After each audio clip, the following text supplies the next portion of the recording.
Hello नमस्कार दोस्तों, कैसे आप लोग? उम्मीद करता हूँ ठीक है। आज मैं बात करने वाला हूँ पावर स्टार पवन सिंह के बारे में। जी हाँ, पावर स्टार पवन सिंह एक बहुत ही बवाल गाना आप लोगों के बीच आने वाला है। जी हाँ, होली का बहुत ही बवाल गाना होने वाला है। जी हाँ, तो आप लोग वीडियो में लास्ट तक बने रहता है कि आपको पूरी जानकारी मिल सके। जी हाँ, इससे पहले आप मेरे चैनल पर नए हैं तो चैनल को सब्सक्राइब कर दें, वीडियो को लाइक कर दें। जी हाँ, तो मैं आपको बता दूँ पावर स्टार पवन सिंह का कौन सा गाना आ रहा है और किस यूट्यूब चैनल पर आ रहा है। जी हाँ, पावर स्टार पवन सिंह का गाना बहुत ही कमाल गाना आ रहा है आप लोग बीच। जी हाँ, होली सॉन्ग है, बहुत ही ज़बरदस्त गाना है।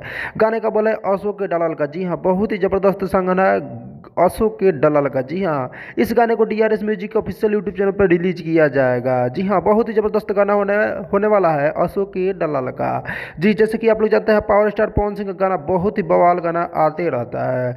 जी हाँ, आप लोग जैसे कि जानते हैं पावर स्टार पवन सिंह गाने के लिए मशहूर है। बहुत ही बवाल गाना आ रहा है अशोक के डलाल का। जी हाँ, ये डीआरएस के ऑफिशियल यूट्यूब चैनल पर रिलीज किया जाएगा। जी हाँ, बहुत ही जल्द इस गाने को रिलीज किया जाएगा। जैसे ही गाना आए आप लोग दुलार और प्यार दे गाने को ट्रेंड कराएं। आपको क्या लगता है गाना ट्रेंड करेगा कि नहीं करेगा? अपना राय नीचे कमेंट बॉक्स में जरूर दें। तो आपको ये वीडियो कैसी लगी? उम्मीद है वीडियो अच्छी लगी होगी। तो वीडियो अगर अच्छी लगी हो तो वीडियो को लाइक कर दें, चैनल को सब्सक्राइब कर दें, चैनल को सब्सक्राइब कर ऑल पे सेलेक्ट कर दें ताकि जब भी कोई भोजपुरी का नया अपडेट आए तो मेरी वीडियो के माध्यम से आपको मिल सके। तो मिलते हैं किसी नए वीडियो में नए टॉपिक के साथ, तब तक के लिए बाय।